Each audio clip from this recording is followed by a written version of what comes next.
Next member here, his name is Mr. Asy'ari. Very unique history between me and him is that we met prior from him joining us. We met 2 years before. I was giving a talk at NTU, and he was a student back then, and he was among the most responsive back then. And then after that, we didn't meet for a good 2 years. So he explored other careers or whatsoever, and somehow he appeared on our door to us to join Aman Amanah Advisory Group. The question here you choose specifically here is, what is Islamic wealth investment, and how does it differ? You started with that convention. Yes. So this is the most common question out there. Why is Islamic investment different from just investment out there? So firstly, when we want to talk about Islamic investment, we have to understand that Islamic investment adheres to Islamic values. Conventional investment is basically earn as much money as possible. That's conventional. Yes. So for us to understand why investments can or cannot be deemed Islamic, we have to go through two sets of filters. First filter is what is the investment, what is the industry that the investment is involved in. So in Islam, we can't do tobacco, we can't do pork, we can't do alcohol, we can't do excessive entertainment. These are all things that run contrary to Islamic values in the first place. So if you have investment that involve in industry like such, then out you go. It's no longer Islamic. So that's number one. After you clear the first filter, you go through the second filter. And second filters are all about financial ratios. So in Islam, debt and interest is not permissible because interest is riba. So having too much debt is considered not Islamic. Yep. Okay. So how much is that? Okay. Can you recall a little bit? Can you share with our fellow listeners? Yes. So these financial ratios are set upon by a group of internationally recognized standards. So it is called AOFI, the Accounting and Auditing Organization for Islamic Financial Institutions.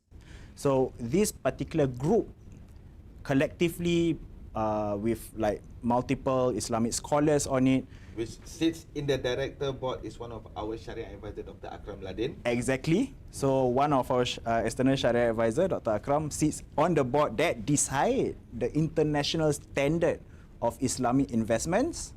And this particular board will decide, okay, for example, debt to equity ratio cannot surpass, I believe it was 30%. Debt to asset ratio should not surpass 30%. Interest coverage ratio should not surpass 30%. Non-permissible income cannot exceed 5% of the total income that the investment brings in.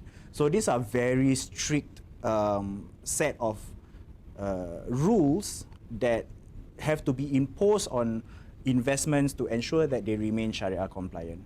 If it falls out, then we consider it as non-permissible. Thank you, Asy'ari. All right. So now the next question is, then in that case, with so much strict rules, do we actually have Islamic investment here in Singapore? Exactly. That's always the follow-up question. What is Islamic investment? Have meh? Yeah, that's always the follow-up question. So in Singapore, yes, we have options. Okay. To list a few, so we have Islamic banking, we have Maybank, CIMB. Technically, Islamic banking is considered a certain form of investment because you do get very minimal returns, but returns nonetheless.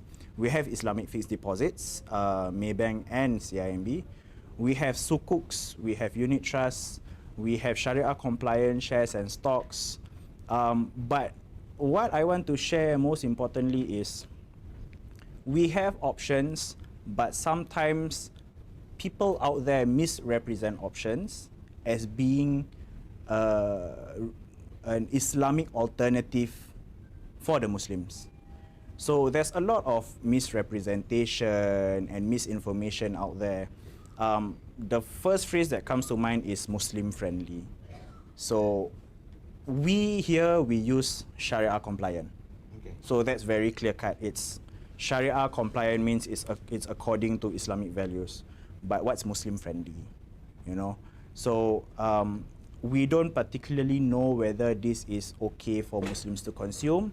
It's just Muslim friendly. My favorite analogy is always, I have a lot of Chinese friends and they are friendly to me.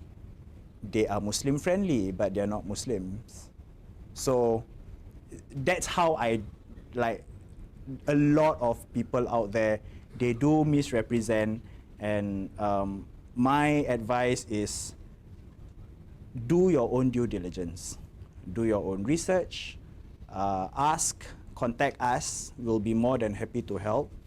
Ask the scholars, ask your ustaz, ustazah, and all that.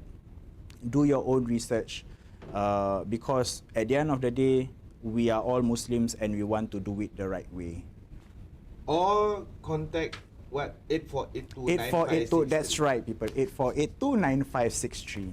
Yeah, you just contact, send your questions you want to ask or you want to be clarified out of all the queries that you may have on Islamic wealth, on the insurance that you have, on the investment that you have. We will do our very best to answer you, or we send you a link that you can actually check with any one of those handsome and lovely ladies, handsome guys and lovely ladies of Aman Amanah Advisory Group. Thank you very much. Thank you. Asy'ari. Assalamualaikum. Waalaikumsalam warahmatullahi.